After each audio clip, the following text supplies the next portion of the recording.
Jangan lupa like, comment, and subscribe channel YouTube TVRI Bengkulu dan nyalakan lonceng notifikasinya.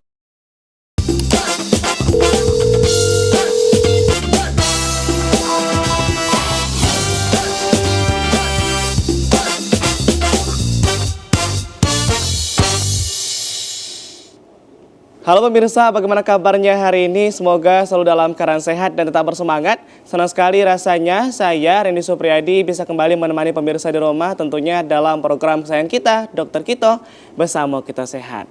Pemirsa di rumah, hari ini kita akan membahas mengenai kulit tentunya, yaitu ektima.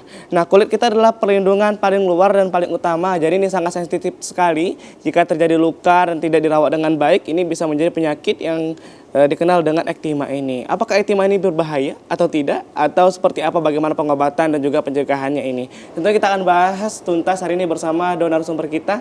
Ada yang pertama Dr. Junia. Halo dokter. Halo. Sehat hari ini, Dok? Alhamdulillah sehat selalu. Sehat selalu. Iya. Masih bersemangat dok ya? Masih hari Senin. Hari apa ya? Senin ya? Senin harus selalu bersemangat. Mengawali minggu ya dok ya? Minggu betul. pertama. Oke. Dan juga selanjutnya ada Dr. Reni. Halo dokter, sehat hari ini dok? Halo Ren, alhamdulillah Ini sehat. masih ceria-ceria sekali tuh dok ya? Ceria dong, harus ya. Harus. Nanti kita akan membahas mengenai ektima. Ini kan bahasa kedokterannya dok ya. Mungkin masyarakat di rumah, pemirsa TVRI Bengkulu ini masih penasaran nih. Ektima ini apa ya dokter? Dokter Reni, boleh dokter? Oke, ektima itu sebenarnya dalam bahasa medis ya. Kalau misalnya ngomongin ke masyarakat, masyarakat cukup kenal dengan istilah korengan gitu kan. Jadi bahasa Indonesia diubah jadi ektima. Jadi kan dalam bahasa kedokteran cantik banget, tapi dalam bahasa awamnya itu korengan lah pada intinya. Jadi kan luka yang memang ibaratnya agak dalam. Jadi luka itu bentuk suatu ulkus nih, kalau kita bilangnya ulkus ya. Jadi luka borok lah, agak borok yang dalam. Terus dia punya punch out, maksudnya kayak luka yang ada kayak donat nih, donat di tengah-tengahnya itu dia ibaratnya buka buat bolongan gitu. Ntar dalam lukanya. Itu bener nggak sih dok? Saya pernah baca dok, ya. Katanya kalau luka itu kan biasanya kalau dalam beberapa hari akan mengering dok, kayak warna coklat. Itu biasanya menyebabkan korengan kalau kita kupas lagi dok. Itu sebenarnya fakta atau enggak sih dokter Junia? Oke, luka itu sendiri dalam perjalanannya, dalam penyembuhannya itu dia ada step-stepnya. Dari dia luka basah terus mengering.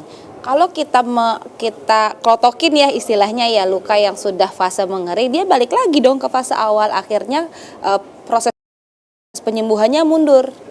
Bisa jadi makin parah karena saat kita bikin perlukaan baru, bisa jadi lukanya bisa jadi melebar, atau di kuku kita kan juga ada kuman bakteri. Bakterinya bertambah lagi, infeksinya semakin meluas, bisa nanti jadi namanya infeksi sekunder begitu. Nah kalau ektima atau biasa kita kenal dengan koreng nih dok ya, biasanya kan banyak masyarakat ada stigma masyarakat menyatakan, ih jangan deket-deket nanti nular gitu. Itu sebenarnya benar atau enggak nih dokter Junia?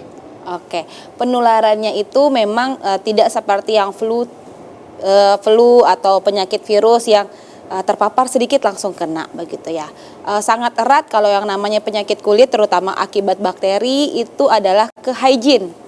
Begitu, bukan berarti kalau sekedar deket nih kayak kita sekarang jaraknya langsung nular begitu, enggak.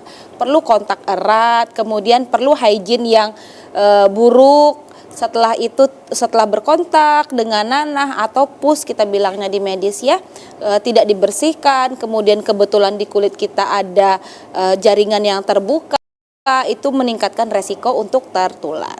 Itu ada ini nggak sih dok, faktor-faktor seperti imun gitu, apakah mempengaruhi untuk proses perjalanan ektima ini dok? Oke, sebenarnya kalau ektima sih benar yang kayak dokter Junia jelasin ya. Jadi dia ada hubungan kontak antara kulit ke kulit. Dan memang ada fase infeksiusnya. Jadi kalau misalnya dia lagi bernanah, itu kan nanahnya itu tuh banyak bawa kuman tuh. Nah kalau misalnya kontak, terus kita nggak merawat hygiene-nya kita sendiri juga ya. Misalkan harusnya kalau misalnya kita udah kontak kayak gitu, harus cuci tangan yang bersih, harus diajarkan. Makanya penting banget itu cuci tangan. Kenapa cuci tangan itu harus benar? Karena kita menghindari nih kuman itu masuk ke kitanya. Apalagi kalau misalnya ada luka yang ibaratnya ada, entah itu cuma sekedar goresan, tapi itu kan sebagai tempat mediatornya ya untuk si kuman itu bisa masuk gitu. Makanya tadi tentunya semakin menarik dok ya pembahasan mengenai ektima atau koreng ini. Ini mungkin masyarakat di rumah juga masih banyak yang penasaran, mau lebih tahu lagi bagaimana mungkin proses penyembuhannya dan juga bagaimana mengenal ektima ini lebih jauh lagi tentunya dokter. Ini kita bisa langsung dokter. boleh Kita langsung dokter slide aja ya. Yang pertama ya.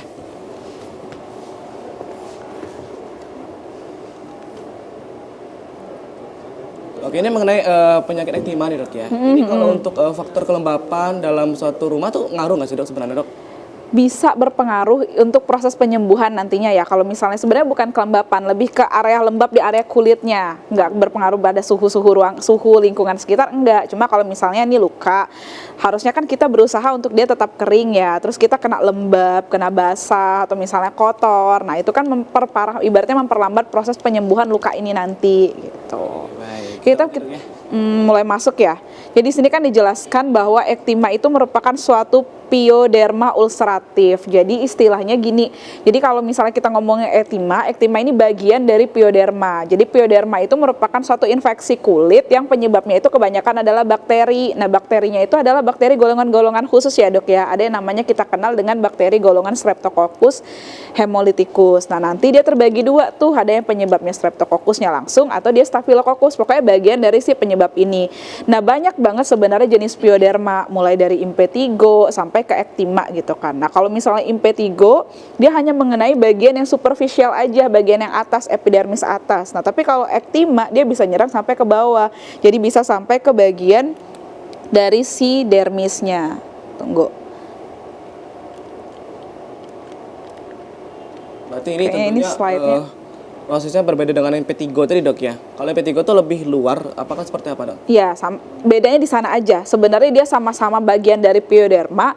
Kalau misalnya orang dengan impetigo, dia hanya kena bagian atasnya aja. Nah, kalau si ektima ini kenanya sampai ke bagian bawah gitu, sampai ke bagian dari si dermisnya.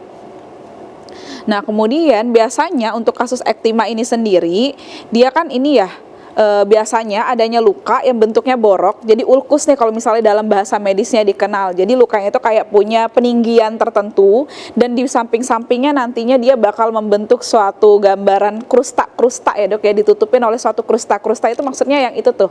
Kalau misalnya kita luka, kita klopek-klopekin, nah itu bagian-bagian yang koreng-koreng yang hitam-hitamnya, nah itu disebut dengan krusta. Jadi krusta yang berlapis-lapis nantinya untuk kasus ektima. Nah harusnya di bagian kulit ini kan kayak gini ya. Nih ada lapisannya mulai dari epidermis teratas, bagian dermis, bagian lemak, sama bagian maskelnya atau ototnya. Nah kalau si ektima dia khusus cuma sampai bagian yang epidermis ke dermisnya. Jadi agak dalam kan kalau kita misalnya lihat lukanya. Jadi kalau misalnya kita nggak perawatan dengan benar, lukanya ya terus-terusan dalam dan nggak baik nantinya. Itu kalau misalnya dianya efeknya berkelanjutan, bisa nembulan sistemik tuh, gejala-gejala kayak demam, meriangan, itu bisa terjadi akibat cuma luka yang ektima ini doang gitu. Penyebabnya sebenarnya banyak ya. Oh, berarti ada banyak penyebabnya tentunya dok untuk penyakit ektima ini. Tapi tentunya untuk lebih lengkap lagi kita akan bahas di segmen selanjutnya dok ya. Oke, boleh. Hal penyebab-penyebab mungkin di ektima ini. Untuk pemirsa di rumah, jangan kemana-mana. Kita akan hadir lagi tentunya setelah jeda pariwara berikut ini. Tetaplah bersama kami di Dokter Kito.